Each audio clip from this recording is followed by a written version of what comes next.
Welcome back to the broadcast. This is Front and Center. I'm Ben Kitili. Many thanks for staying with us. Time to take a look at the Deputy President's debates that we had on Tuesday. This, of course, coming as the Presidential Debate Secretariat announced the moderators for the presidential debate, the big showdown next week. And, of course, the Deputy President, UDA candidate William Ruto's campaign secretariat coming out to say that the DP will be coming to the debate. So it is all systems go for that. We shall be looking out to that. But, of course, we shall take a look at the scorecards, how the four vice deputy presidential candidates performed on Tuesday. I am joined in studio tonight by governance experts, public policy and governance experts, Dennis Ndumbi, lawyer and political analyst. Dansan Omari, also with me, is nominated member of the National Assembly, and lawyer Jennifer Shamala, lawyer and political strategist Kipchumba Karua. Ladies and gentlemen, thank you for joining me tonight. Thank you for inviting us. All right, let's start where we should, and that is with an excerpt to just start us off of that debate, the second debate between the Azimio running mates Martha Karua and the Kenya Kwanza running mates Rigathi Gachagua. Let's listen to this. Truth of the matter is that the role of President Uhuru Kenyatta in Azimio is to craft his own succession, to continue governing Kenya through proxy, through Raila Odinga and Martha Karua. It is important to be truthful in this debate. President Kenyatta has not publicly or privately assigned me any role. I'm sure he knows that he cannot assign any role to a minister in an administration he does not have. That is just an excerpt at the beginning of that debate, and the UDA, or the Kenya Kwanza running mate Rigathi Gachagua, was accused of having too much Uhuru Kenyatta in that debate. There are other pundits to say that that is a strategy. It is a talking point, an important one. Before we get into that, very quickly, how do you think each of the two candidates performed in the debates? Thank you, Ben. I think, first of all, I was happy. Every time we make such a progressive steps in this democracy, we need to be happy and just feel that the country is moving in the right direction, that we can sit down, have issues, come and just say this is our nation. Right. I think it is a feel-good moment for the nation. But secondly, in terms of performance, I think Rigathi Gachagua came there as an underdog, and he did exceedingly well. Martha Karua might have tried, but you have to understand from the point she was speaking. She was in between Raila Odinga and Uhuru Kenyatta. She can't go hard on the current administration. Uhuru Kenyatta is the chairman of Azimio. Right. She can't also speak. So we didn't see the vintage Martha Karua. And I think it's because of the stage. The stage has been elevated to another level. All right, okay. So it needs a lot of pruning. But at the end of the day, they did well. All right. And, but if it was a score, all will be at A, but there will be an 83 and the A of 80. So I think Martha Karua. So the quality was high, according to you? Yeah, the quality of the debate was good. But also, there is something that we must give a pat on the back of the media. They tried from the gubernatorial one to where we are. At least, although we just dealt with one issue, corruption, we still have an opportunity to improve. Mahesh, does there has to be a winner and a loser in these debates, and who do you think won this? First of all, there absolutely has to be no winner and no loser in debates. I think presidential debates or any kind of elective position debates, like journalists, like lawyers, is for the people to try and establish the truth and the veracity of issues. But most importantly, what I want to say is that my impressions of the debate were that it's the first time I think I'd ever heard Rigathi Gachagua addressing a podium, that kind of a podium. And yes, he was articulate, but then I remembered he was a public servant. He had been the personal assistant to Uhuru Kenyatta, so that was not very surprising. In the sense that, was Martha vintage Martha? Yes, Martha was vintage Martha, and why I want to say Martha was vintage Martha was because she articulated the issues, and I got the sense that from the debate, because with all due respect to the deputy presidential candidate for UDA, his delivery, he was, they all turned out very well. They were very well groomed. Their body language was excellent. But it sounded like he was in a divorce. He was in a trauma of a divorce with Uhuru Kenyatta, because it was Uhuru, Uhuru, Uhuru, Uhuru. And I didn't know if that was the strategy to make Uhuru the centerpiece, His Excellency, the President, the center of that debate, and derail everything so that the Azimio candidate cannot articulate their issues, or if it was really an emotive, where he was coming from an emotive angle. So Martha was very consistent, the incoming deputy president. She was consistent. She was very measured, and I applaud her for that, and didn't get dragged into what I saw may have been some kind of strategy to derail the debate. All right. Danson, what was your initial reaction to that debate? Was it vintage Martha from where you sit? Well, what I saw, thanks for NTV for allowing me this chance, it's a disappointment and applause. Disappointment in that very few Kenyans followed the debate. It was majorly in English. Kiswahili was not used. Right. I hope those ones who are going to do the next presidential debate factor in that half of the debate should be in Kiswahili and half of the debate should be in English to allow citizens to get what is happening. Okay. That is the disappointment that I had, but the organizers will deal with that. Number two, I applaud the debate on three grounds. One, for the first time, the question of gender, the female gender, came out very strong. For the first time since multi-party democracy, this is when we had 3 deputy running presidential candidates on a debate. That was fantastic. We are maturing on the question of bringing the gender question to our leadership. Number two, the element that Kenyans tolerated the debates, wherever they were seated. Right. The UDA guys were there. The Azimio people were there in bars, in stadiums and everywhere. We have not had anybody commit suicide. We never had in the morning anybody saying there was a fight. The debates were conducted and citizens listened. They picked their votes and went home, and they're waiting for Tuesday. That is a big congratulation to the citizens of this country. Third, we saw issues coming out that have never been clear. The presidential wing of Kenya Kwanza and Azimio have been sloganeering at the political rallies. Right. This was the first dissection of their manifestos in bit by bit, where people are asking and probing. Remember, in political rallies, it is the politicians who address. And the campaign strategies that they address in 5 minutes and go to other political rallies because they have got to cover 20, 30 rallies in a day. For this one, it was a proper post-mortem of what the manifestos are saying. Lastly, I think you should have a timekeeper. The media, even here, like right? Even here, the media did a fantastic job. Well, thank you. Dennis, what is your scorecard of that deputy president's debates? Thank you very much, and Ben, and good evening, viewers. I think one of the things that I have been personally advocating for is that that debates are a critical part of the electioneering process, and they advance democracy. And therefore, I have been championing for all candidates to participate for this debate. I was worried that if there was non-participation this time around, perhaps this critical process in the electioneering processing would die, because you realize that 2017 we had some critical issues. That said, I think this debate vindicated Rigathi Gachagua and implicated Mother Karua. And what do you mean by this? Essentially, what I want to say, Ben, is that based on the fact that I am Mother Karua's neighbor, I personally want to ask everybody on this table, and all Kenyans, that we have to file for a missing person report. Because the Mother Karua that showed up there is not the Mother Karua that has been advertised for a pretty long time.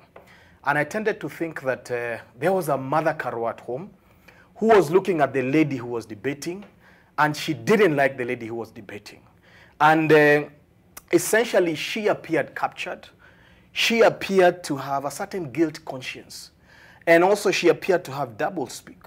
from perhaps a point that she navigated from Linda Katiba to the Bomoa Katiba team.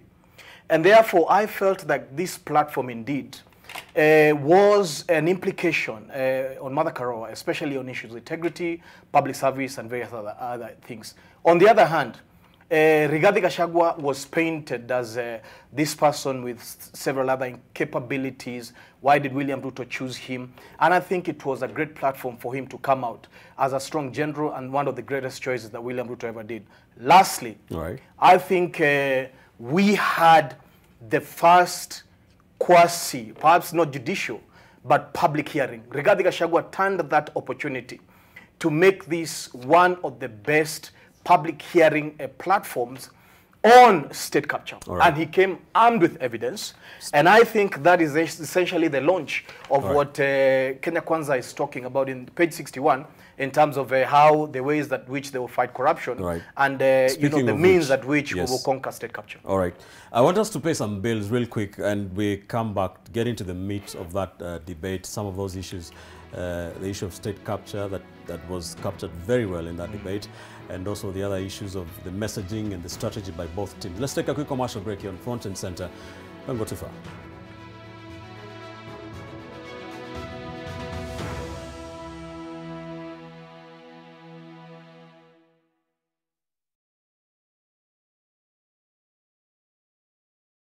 The Communications Authority of Kenya, CA, regulates the broadcasting industry, promoting development of local content and ensuring responsible use of broadcasting platforms for national good. The Communications Authority of Kenya, opening your world. At the first sign of pain, you need a solution that you can trust. Try Panadol Advance. With Panadol's Optizode formula, the tablet absorbs quickly and starts providing fast and effective pain relief you can trust. Try Panadol Advance. The golden rules for a new beginning for a clear skin. Brought to you by Mentholatum Acnes. Acne Sealing Gel gives you a visibly clear and smooth skin. It treats pimples and prevents further breakouts. Also controls excess sebum and unclogs pores. Mentholatum Acnes, a new beginning for clear skin. Experience Swiss-based education in the heart of Nairobi. With practical hands-on skills, we prepare you for the dynamic world of culinary arts and patisserie or international hospitality management. Travel the world and gain global work experience through our international placement network as you shape your career as the next global future leader in hospitality. Welcome to the Boma International Hospitality College. Application now open for September 2022.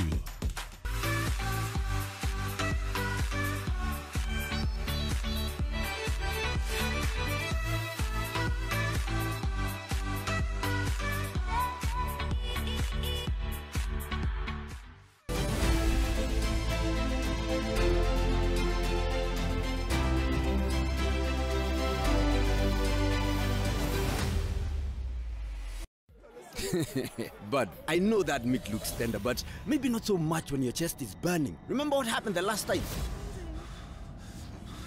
Hey, dude, you don't listen, man. Are you testing yourself? I tried looking out for you, bro. Hey, you see now? How's the heartburn? Look now, it's burning. Do not hold back in any situation. Eno gets to work on the 6 symptoms of heartburn fast. You do know you said all of that out loud, right? If symptoms persist, seek medical advice. Sakaja ni jina lako halisi. Nafikiri mlialika Sakaja. Jina lako ni Zubeida. Now well on this one I will stand with Zubeida mazi. Ini Nairobi unaweza fikiri unajua mtu kumbe umjui. I think Zubeida aliuliza swali ya mtaani. Buda ni wewe. Ni kama kupatana na pastor wenu kwa club. Ama uingie heaven ukutane na Huda. To summarize what you have said, debt is here to stay. So in short, debt is oxygen. Not really oxygen. Money is next to oxygen. Can you live without debt? Yes, totally debt free. Yes, you can. here at the Great Oasis Gardens in Nanyuki by Optiven, located along the Nanyuki-Rumuruti Road and only 11 minutes from the Cedar Mall and right opposite Mount Kenya Wildlife Estate. Call us on 0790 300 300. Yo, what's up, Republicans? How are you guys feeling? Back when I'm thinking for now you they bring me back. Now, this week's episode of Teen Republic, we have a super jam-packed show for you guys. That's why we bring you the phenomenal woman. Everywhere I go, everywhere I go. Yeah, Fena Gitu is gonna be in the building. Not forgetting the legendary Hope Kid. I'm happy today, I'm happy today. And also amazing dancers in studio, and music policy will be courtesy of DJ Rickmo, the Afro King.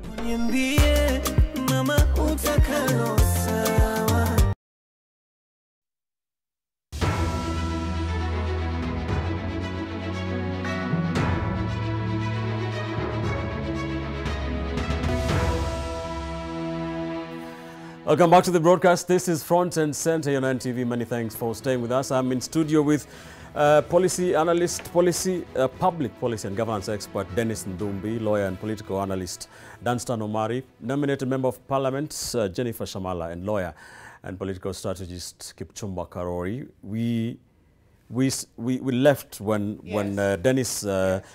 We left on a bombshell by Dennis, saying that Martha Karua and I can, if you'll was give me not the time, present. you know, I don't usually ramble, and I think that an old wise man once said that sarcasm is the worst kind of wit. It's not funny. She was not missing in action. She was very, very present, and like I said, she refused to get dragged into issues where there was certainly a trap. So let's respect her for that. And Martha, and one of the most powerful places is where she explained herself on how she was asked, you may walk out. And she said how she respectfully disagreed with the late His Excellency President Mwai Kibaki. So she was respectful, she was calm, she was cool, and she was measured. I think that one of the biggest mistakes was the description of what state capture is. State capture is not private entities doing business with government and getting tax exemptions. It happens everywhere, all over the world. And if you get tax exemptions, it's provided for in the various legislations. State capture is when you have criminal gangs who gang up with government entities and in acts of corruption and to steal from the government. That is state capture. The examples are the Gupta family in South Africa, the oligarchs, spelled out very clearly in the book of the Shock Doctrine by Naomi Klein. So with all due respect to the deputy presidential candidate on Gachagua, he got it all wrong, and it is, I think, it is, the onus was on the journalist to have got into explaining what exactly state capture is. We'll get into the state capture later on, but well said. Before I come to Dennis, Bwana Wakili, what Dennis said about Rigathi Gachagua and the expectation by the public that he was going to almost fumble with the debate, and all these campaigns on social media give Rigathi the mic and all that. It seemed to deconstruct all of that. Was it some sort of strategy to build him up like that, then then have him exceed, so to speak, expectations? At times, I see the jokes from we know the publishing, the Cambridge Analytica and all these other kind of publishing in this town. We know where they come from. And give it to Gachagua. He's been an administrator for 16 years. He's been the private or the personal assistant to Uhuru Kenyatta. Uhuru Kenyatta is not any other person in the streets. He's not a third-grade politician. He's a pedigree politician. He cannot get everybody to be his PA. Right. And then again, come to Gachagua, the member of parliament. Go to the answer and see how many things he has sponsored and his clarity when it comes to micro and small businesses. From the time Uhuru had the counterfeit crackdown, and then you come, there is a show, he always appears in a local TV station in this country. And he has always been in all these TV stations. And his clarity of thought, his coherency in terms of ideological coherency. And he explained something which most people have not accredited to him, that even before David Ndii curated the idea of bottom-up and going to the people, he already had it. He said the only way to come up with a manifesto that will resonate with Wanjiku is go to where they are. Right. He is one of the architects of those. So with all that kind of with all that in his resume, you don't expect him to come there and falter. And then the other thing also, so you were not surprised at all by I was not surprised. And then again, you go back to the reports by the Media Council of a biased media. Regarding Gachagua, and what has been said about him is as a result of a biased media. He goes to a place, he tells people, I have been building a house here, and I have left it unfinished because my money is stuck somewhere. And he tells people, when my money is unfrozen, I'll continue building. What do people come up and say? He said he will be dishing out rice and githeri. He buys chapati like any other person will buy in the streets. You make the news him buying chapati and not what he said in that stage. So at the end of the day, but it is good politically from a strategy point of view, that was the best position anybody would have wanted to be. To come as an underdog, because anybody expects nothing from you. So from any pedestal you stand is a game. But at the end of the day, he raised very fundamental issues. And I wish the debate could have proceeded for us to hear his thoughts in terms of healthcare, in terms of this big infrastructure by the Uhuru administration. And number two, there is something he addresses very well, the issue of guaranteed minimum returns. I really would have liked to hear that progress to that. And I hope the next debate will give us an opportunity to hear the two leading candidates on the main issues that define the election. Danson, what do you think about, and I'll come to Dennis, about that the media has been criticized for not giving enough time to the issues that the debate should address. In fact, today the William Ruto presidential campaign said one of the conditions they're giving for their candidate to attend is if we allocate more time or specific times to specific things in terms of what the candidates have. What do you think of that vis-a-vis the two debates we've had so far? Well, first and foremost, I exonerate the media from any blame, totally. The reason being that this is not an intellectual debate. This is a political debate. Political debates cannot be economic debates per se. They can't be abstract and intellectual arguments. I agree. The viewership will reduce to 10 only if we engage in an abstract thematic way. The media knows very well that 90% of Wanjiku want to hear politics. And therefore, the media has given much more time for politics and issues about development, because you've seen the first debate, Sakaja and it went that direction. Right. The viewership went up. The second debate, we have seen more about politics. So really, it is about who is the target. The target is to have everybody here. The question about what people think are petty is not really being petty. My good friend Karua has told you there that, look, Sakaja walking in late, it might be looking very bad, but he came out as a hero to his supporters.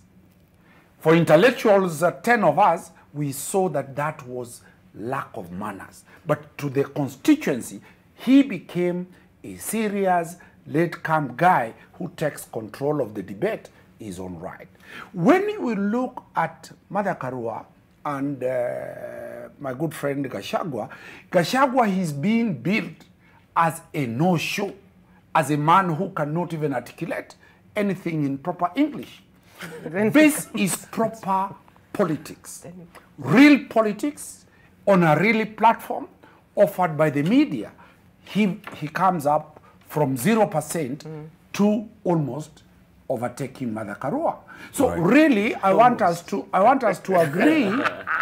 I want us to agree that the media have a duty to allow the people to appear human.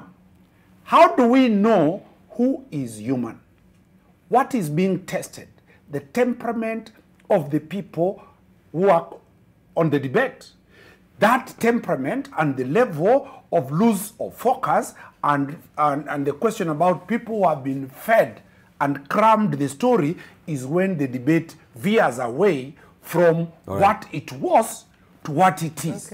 In law, we are three lawyers here, will tell you that the best lawyer is the one who thinks on his feet or on her feet. So I exonerate the media, that the media must go. Nothing wrong with the process, you say. It is clear. The only thing I've told the media, let it now come to Kiswahili so that we are able to hear. So we don't lock out anybody at all. So that we don't lock anybody. Dennis. Yes. What is your take before we hear that that soundbite on the state capture? You wanted to respond to?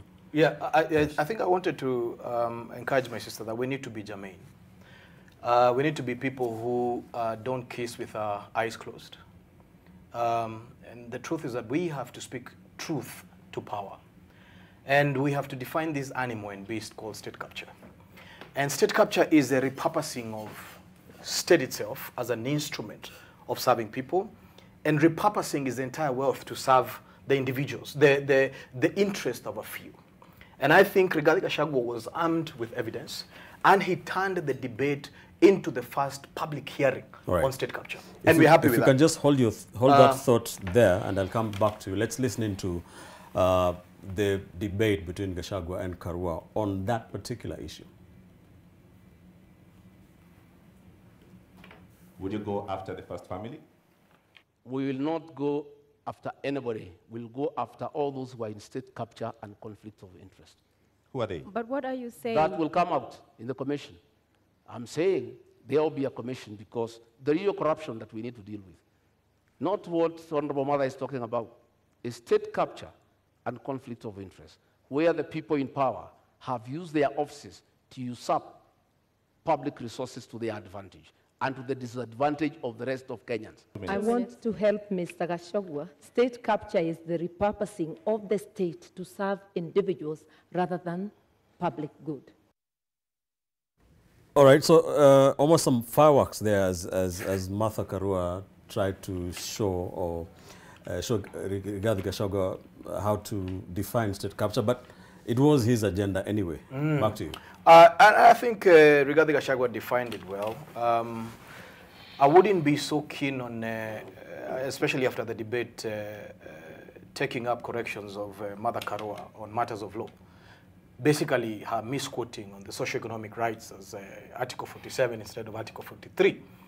I would intend to think that she needs to revise the Constitution there about her absence in public service for the last 13 years as an indicative that her memory is not serving her justice. However, the real definition of state capture was the posture of Mother Karua.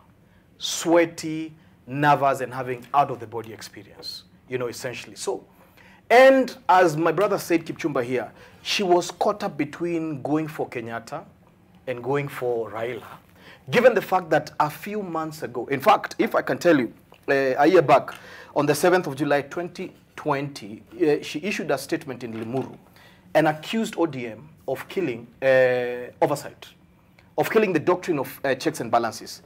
And in her own verbatim, she mentioned that indeed they have gone to bed with the government and they still want to preserve the rights of the opposition. On 9th August 2021, this was her verbatim. The incumbents don't want to lose power. They do not want to hand over power. Essentially, she was alluding to the fact that Uhuru Kenyatta's posture is that of not going home. And because you said it. And also, given the fact that the president's verbatim, his own verbatim, he said, I have picked Mother Karua and I have picked Raila Odinga. Well said. And therefore, Azimio in itself sits as an instrument and a utensil of state capture are there about. And I think you need to be the one moderating the show. Okay. Our sister doesn't have to be. So thank you very much. I need a rebuttal. I need to get the other side. So essentially, I think... I think we need to have some equal time. I want to pick, I want to pick from where you left, Dennis. And that is... And that is where Gachagua even I'm sitting here as a woman, and to describe another woman as body shaking and sweating is unacceptable. I don't know what he's trying to insinuate. And just because she got an article right and she doesn't know law is not acceptable. Furthermore, I'll tell you what state capture is. State capture is when you have billions and billions of shillings getting lost in an Arol-Kimwarer Dam issue, which caused the resignation or the removal of a cabinet secretary. Check the administration of Uhuru Kenyatta and find out how many ministers has he removed or sacked. State capture is when you have arms dealers entering government installations and buildings. To remember the case of the Echasa case? Right. That is state capture. State capture is when you have nefarious bodies going to have meetings with a cabinet secretary, granted the deputy president was not there, in a government building, and we don't know who these shady characters were. State capture is when your security officer who was at that building at that time is killed under circumstances which are still not clear. Right. That is what state capture is. The Arol-Kimwarer dams are being investigated as we speak. Henry Rotich, the CS at that time, was removed from that office. Billions and billions of Kenya shillings disappeared. That is state capture. The convergence of criminals with government operatives, not when you're doing legitimate business with the government as a Kenyan with a legitimate entity that you have registered in this country and people can find you somewhere. All right. Kipchumba, what are your thoughts on this vis-a-vis the two vice deputy presidential candidates' contribution on the issue of state capture? You know, I practice, I'm a Catholic. And when we pray, we say in the name of the Father, the Son, and the Holy Spirit. That is how we pray. In Azimio, if the Azimio was to be a spirit, Raila, there is Uhuru Kenyatta, the father, and then there is Raila, and then there is Mother Karua. You cannot, and that's why Mother... What do you mean by that? I'm coming home, Ben. I'm coming home. Don't ask to blaspheme. You said you're a Catholic. Blaspheming as a Catholic. But you're I'm the just... blasphemer now. All right. Let's let you explain your... The tempo is heavy with people who went to... what was the name of that English class? Literature class. So I have no burden on explaining these things. Right. So, but look at it this way, Ben. When we talk about state capture, and my senior is trying to cheapen the issue of state capture. When we talk about state capture, and even Martha Karua and Rigathi Gachagua agreed on state capture. Even Martha agreed. Where did they agree? Martha agreed. Just go and watch the clip again. When it came to state capture, one of the issues that they nearly drew the line together was on state capture. There is state capture. What I would like us to give our viewers a lot of honest dissection of the issue of state capture is, one, state capture, state capture is a bigger corruption. When we talk about corruption, state capture is whereby even institutions, just a minute, senior, even institutions of justice, the social justice institutions, are part of the grand scheme of things. But when we talk about that debate, why it was difficult for Mother Karua to go the 9 yards on the issue of state capture is because the people sitting at the helm of Azimio are the symbol of what state capture is. Because look at KEMSA. Every time there is an Azimio meeting anywhere, KEMSA people, the people who benefit from KEMSA are sitting there. And we don't want to name names and call and point fingers. When we talk about Pandora Papers, 21 days came and went. When we talk about the mess in KEMSA, when we talk about how tendering has been done in the military, Ben, when we talk about all these things, even how the beans are supplied to Kenya prisons, who does that? There is state capture there. How some of these things are done. So at the end of the day, we need to ask ourselves, when we talk about some of these issues, we need to breathe in and out and depoliticize them because they affect us. State capture makes sure that, Ben, you might be qualified to supply materials to a certain company, but because your parent is not in government, you cannot make calls beyond 6:30 in the evening you cannot get the tender. State capture is whereby we do tendering or we do budgeting with our cut in mind, because we can control parliament and we can control the budget office and we can control the pick and pack. So that is state capture, whereby you align state machinery to get certain objectives which are not national objectives in nature. So at the end of the day, devoid of who defined state capture better, we cannot allow the people who are in their own even presence in the media is as a process of state capture to define state capture. They themselves are eating process of state capture. All right. Let me take a comment from you, Dunstan. And the debate began on a similar note when Rigathi Gachagua alluded to the fact that was Martha Karua appointed by the president when the president said that she will be the person going after corrupt people and all that, and that did such things, and of course having to defend Uhuru, whether it was by default or design, did that put Martha in an awkward position right from the onset? There's nothing like that. Allow me to deconstruct this thing called state capture and give it a historical perspective. 2013, President Uhuru Kenyatta becomes a president with William Ruto. Right. William Ruto demands by blackmail that he must run government as an equal. That is when the state was captured. All through, if you look at from 2013, this is when the entry of all these tenders that people now are being arrested later when they have moved away from Jubilee to UDA. The occurrences were in 2014, 2015, 2016, up to 2017.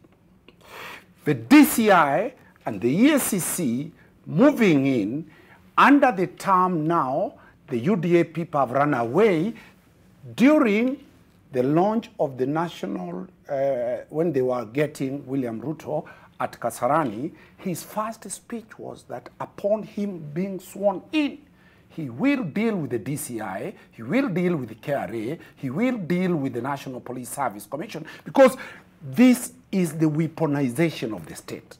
When we have been telling them that these organs must have weapons and police power of coercion, whether you become the president or not, now they have created a new terminology called state capture. The state capture, they are saying, is that these people are being targeted by the state agencies. Who is at the center of the state agencies is His Excellency the President of the Republic of Kenya. What else could the president do other than do what he does?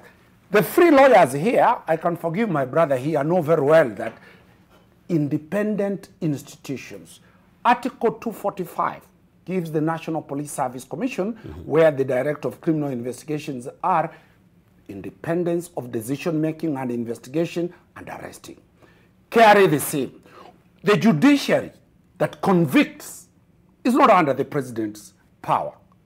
The fact that all these guys so have... what Ruto and co are saying, that what you're saying is what is supposed to happen, but that is not what has been happening, is that people have been arrested at the behest of others without following the instructions. Let me finish that. I'm a lawyer, and very many of those are my clients from both sides.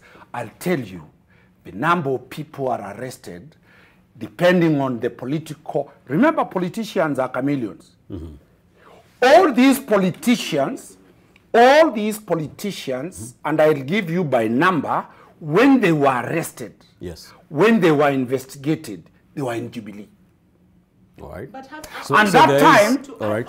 Just a minute. Let me finish that. Let me finish that. 10 seconds. Only 10 seconds. Then, when they moved to UDA, my good friend Kipchumba Murkomen will tell you, that time, when they are saying NASA people were being arrested, it was not painful. All right. All right. So let us agree on one issue that the noise they are making is baseless. All right, if we want to understand, if I may chip in, because it's crucial and it's a legal aspect, the proceeds of crime and anti-money laundering legislation was key in ensuring that we deal with the matters of state capture. And if you want to go back to the handset and you understand that the new trade agreement, what has happened is the United States government has disengaged themselves from the trade agreement between the Uhuru administration and the Trump administration, want to enter into a new trade agreement with Kenya. And one of the conditions for this new trade agreement, because we don't live in isolation, is that we report, because you see the taxation regime in the United States is very different. It doesn't matter where else you pay tax. You must, they don't have double taxation treaties with other countries. You must still pay tax in America. They want it to be reported. Now, go back to the Hansard record. We will discuss that. It was anchored. The lawyers that fought this issue, where lawyers must report suspicious activity of clients' deposits, not all activity. Go back to that. And this was one of the legislations that was passed to ensure and to deal with matters related to state capture. All right. We need to wind up on this state capture issue. Dennis, 1 minute only. You know, Ben, I think as a priest and as a public service expert, I'm the best law enforcement agent here to define matters of state capture. Right. And, you know, whether it's deconstructing or not, let me base my argument on the truth. State capture did not just start the other day. State capture, in fact, is indicative of every other rule that Kenya has had all the way from independence. In fact, we see that we gain independence and then independence is captured. The mutilation of our post-independence constitution, 35 edits and audits and deletions of our constitution to create an imperial presidency. And then what that did is that the success of state capture is it was the ability of a small group of powerful, rich operatives to pervert institutions of democracy and benefit themselves. Today, we have rich individuals in politics who have no reputation of even selling water to be rich. They have captured policy. They have captured law. They have captured our entire economy to repurpose it to their self-gain. And this is why we are saying that this conversation is critical, because then it will implicate every president sitting, exited, or whatever. So this is not a Uhuru Kenyatta conversation. This is not a Uhuru Kenyatta conversation. In 2017, we really need to 2017, go Ben, for a break. one of the things I need to see, and we need to be students of best practice. In 2017, South Africa did a report. You need to read that report. It's called Betrayal of the Promise. That indicated the rot of state capture is way beyond looting. We're not talking about looting. We are talking about the fact that an entire country has been deviated to build a few and to kill the majority. And today, there's a reason why the majority of Kenyans are not able to put food rations on their table, and it will take Raila Odinga to speak to Uhuru Kenyatta, perhaps under a glass of whiskey, and say, why don't we give them 2 rations of we need to leave. For political expedience. We really have to pay the bills here. I'll come to you to hold that thought. Please write it down somewhere. We need to wind up on this, but when we come back after this quick commercial break, we'll wind up on this and speak to the next week's presidential debate, the big one, the big showdown, what to expect. And I want us to speak something quickly about Mike Sonko going to the East African Court of Justice after his case was thrown out at the Supreme Court, the highest court in the land. What does that mean? Is it the end of the road for him? Does he have any chance? Don't go too far.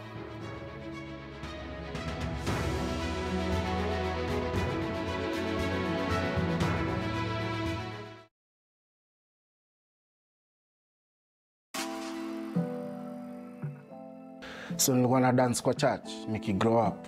After high school nikasema dan kupursue dance juu penye natoka bro, dance utauma nje. So nikasema I'd rather pursue the music, because at least music pia kuna kauzito fulani muziki na kuaga nayo. Mimi nataka muziki nito like ikwe point inaweza nilipa, having this like dream come true, being surrounded by producers. Ukisikiza beat, you're dropping your lyrics to the world, it means connecting to art a lot.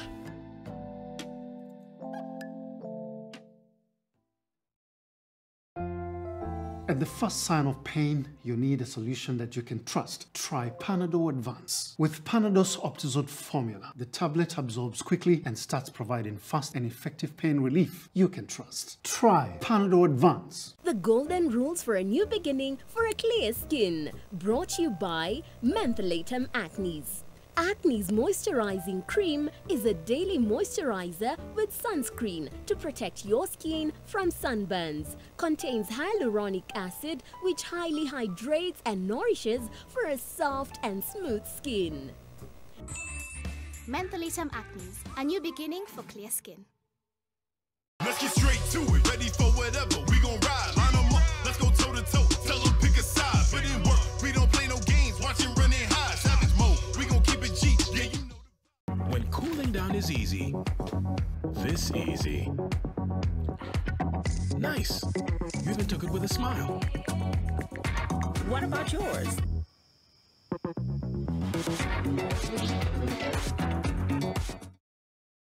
New South Ultra Concentrate is my mom's choice. 1, it is 4 times more concentrated. 2, it's ready to use, no need to dilute. 3, it's packed with 4 times more fragrance. And it smells so good. 4, 1 bottle gives you 40 washes. That's 4 times more washes. New South Ultra Concentrate is 4 times more concentrated. For 4 times more washes and for 4 times more fragrance.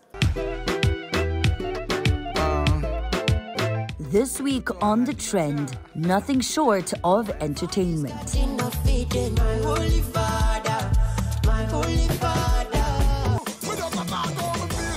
This is The Mics Are Open, episode 167. My name is G-Money. Osoro on social media. On the decks, the indisputable king of the ones and twos, DJ E. Hosted by your girl, Amina Abdirabah. All of this going down this Friday on The Trend, only on NTV.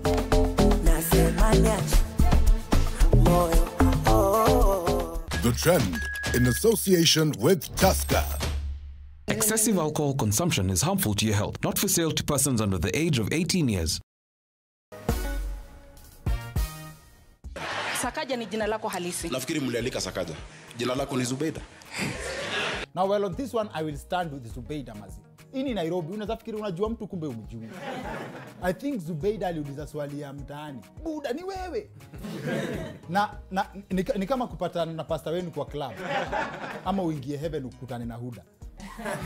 To summarize what you have said, debt is here to stay. So in short, debt is oxygen.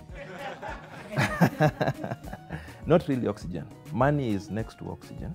Can you live without debt? Yes, totally debt free. Yes, you can. Here at the Great Oasis Gardens in Nanyuki by Optiven, located along the Nanyuki-Rumuruti Road and only 11 minutes from the Cedar Mall and right opposite Mount Kenya Wildlife Estate. Call us on 0790 300 300. Kwangu mziki is everything. Mziki it's a lifestyle kwangu. Ni kitu nafanyanga like daily cause mstari zenye naandika ni kulingana na vitu zenye napitia ama vitu zenye nimeona, so naweza sema it's natural to me. Music is, well, when tumesema my life. I've done music since I was 6. Mi wanga napenda ku reach out sana na music yangu because majority of the things that I speak into is like mental health, which kama hizo. Mental health because it's a silent killer.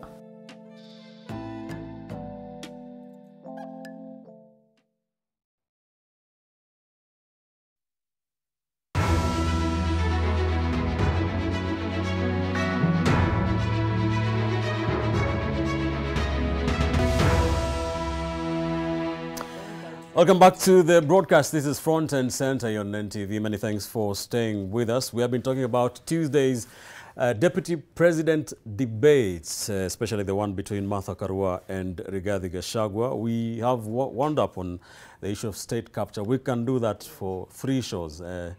We'll continue to to keep an eye on that and inform through our coverage. I want us now look out very quickly into next week, the big showdown. It is all systems go. Dennis, very quickly, 1 minute each. What are your expectations?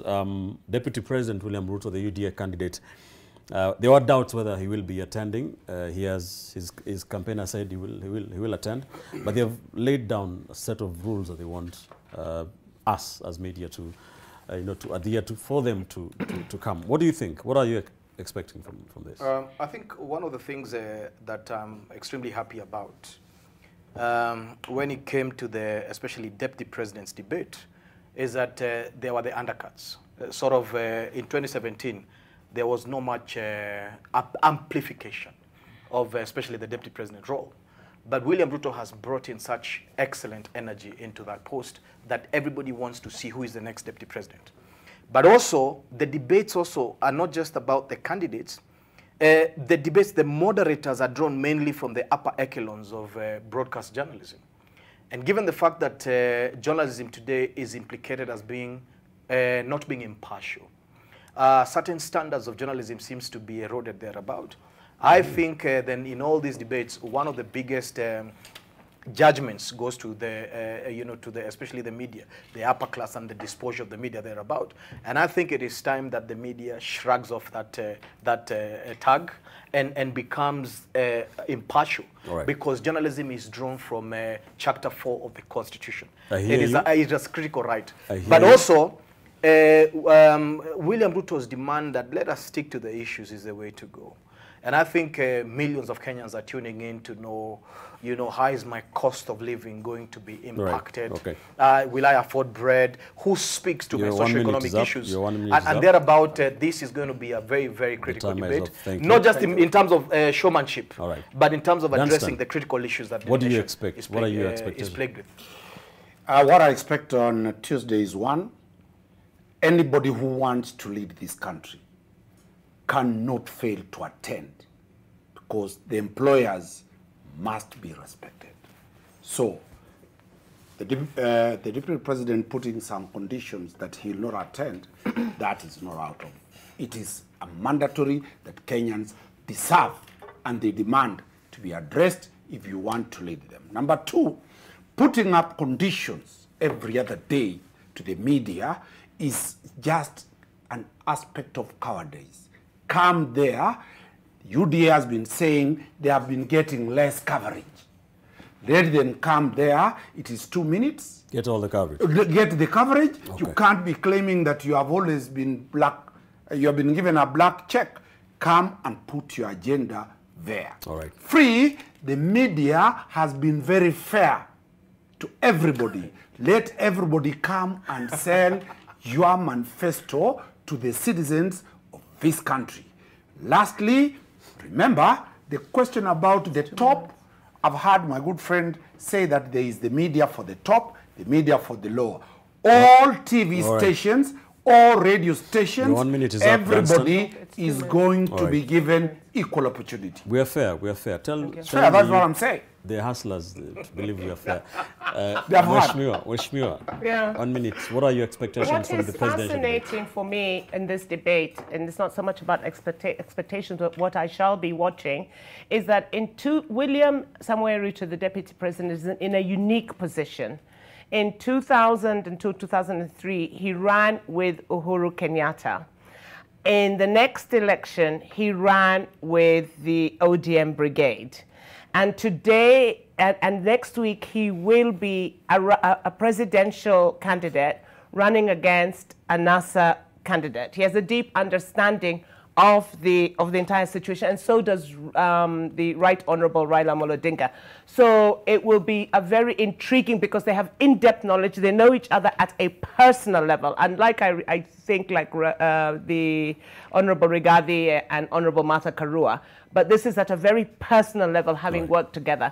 So I will expect a lot of, I hope to see a lot of revelations, and I hope they will address not more so issues, because the issues are really in the manifestos, but the revealing characteristics of their character Right. is what I hope to see more of. Kipchumba, it's the smallest presidential field since the onset of the multipartyism in '92. What do you expect? Gachagua is there, Maure, and then Raila, Odinga, and William Ruto. No, Ben, I think I need to start by correcting my colleague Dunstan. 100%, please.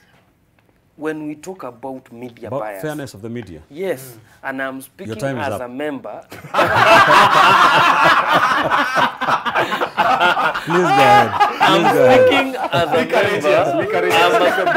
as a member of the William Ruto presidential team. Right. When we bring the issues of media bias, and the Media Council of Kenya released a report, it confirmed that. And you do not, Dunstan Omari, say you have covered William Ruto when you cover him negatively. We do not go with the mantra that any publicity is good publicity for politicians. We just follow the news. You have spent, let us just go and see how you itemize your news. All right, I hear you. So at the end Tell of the me day, about, yes. we are going there. Yeah. At the end of the day, we cannot just throw that under the carpet and come and say, William Ruto appear here because you are presidential candidate, these are your employers. He faces the employers every day in political rallies. Okay. In a week, he faces more than 1 million. And 2, he has invited the same media in different forums to explain himself. So at the end of the day, let us reduce the things and differentiate them. All right. When we talk about attending the debate, that's a different issue. When we talk about media bias, media in this country serves the people. Media cannot exist in its own. It is not an end in itself, but a means to an end. Therefore, we demand that media should be balanced. It is not that anything, because we demand that of ourselves. Rwanda went down because of an unbalanced media. So we do not need to recite history. Back to the issue of the debate, and what I expect as a villager from Tuya Bay village in Turbo constituency.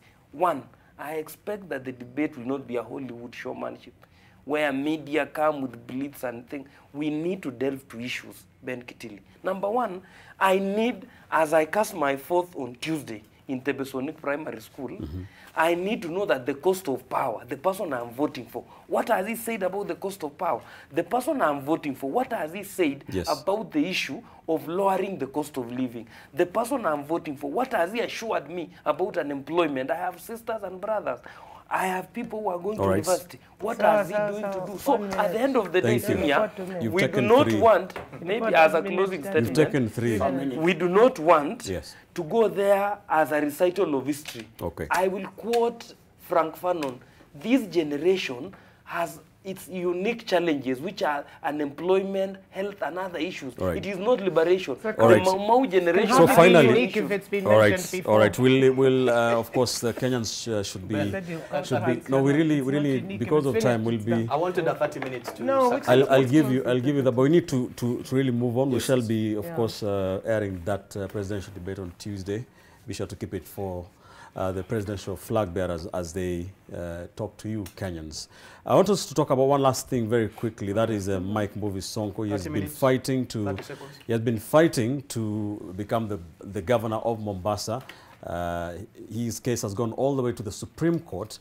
That was thrown out by the Supreme Court, and he has now gone to the East African Court of Justice. If I can come to you, Dunstan, for you're very close to that case. If you can just bring us up to speed, then we can, the lady and gentleman can weigh in quickly.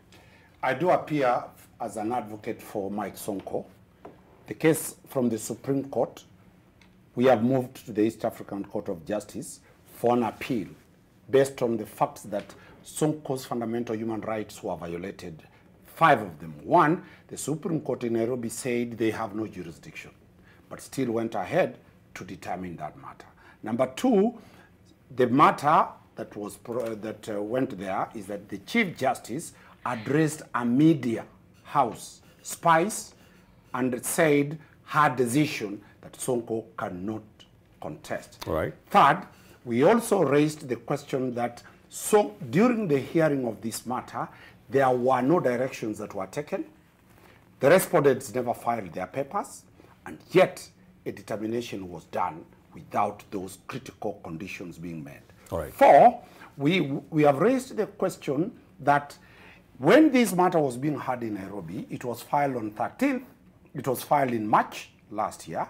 it laid there until a free bench judge in Mombasa that was constituted by the CJ was sitting. Upon that matter being determined, the same day the Supreme Court said, now we'll hear this matter, and the matter was heard and determined. And lastly, and the reason as to why, I'm giving the reasons as to why we went there.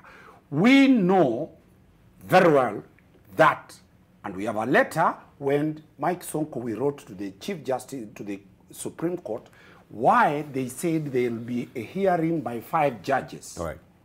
They wrote an apology to us. All right.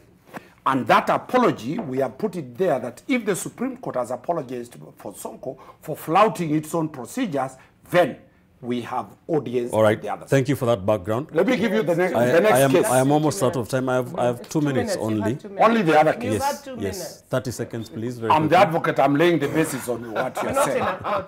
Number 2, we are also raising the question about the comments, for example, by the Director of Public Prosecution over that matter before this distinguished media house, which is very unfortunate that one Nuruddin Haji can comment of a matter that does not fall under the criminal code.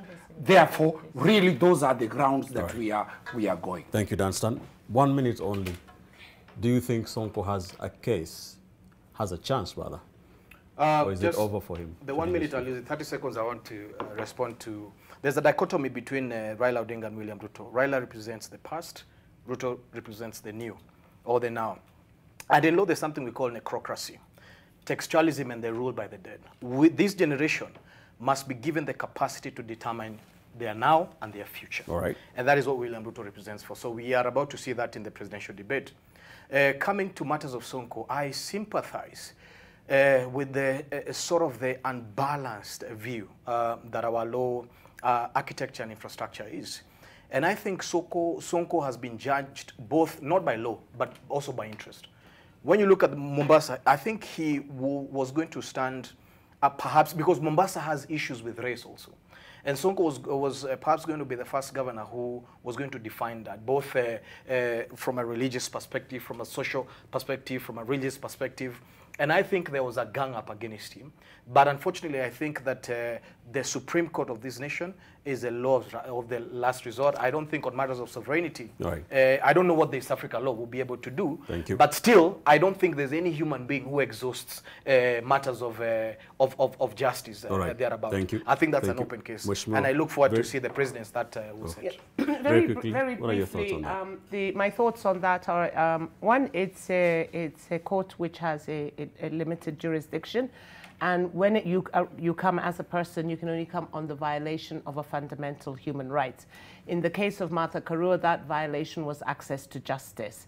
So I think it's important for us as lawyers. The matter is sub judice, in my opinion, and it is before the East African Court, and I would rather not comment and wait for the outcome of the decision of the court. But having said that, they would probably only rule on a violation. They cannot direct, otherwise you'd be setting a very dangerous precedent. We would have presidential petitions being taken there and it would never end.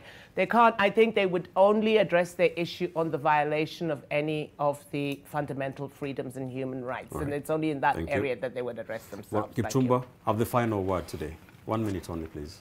On the Sonko issue, it is unfortunate.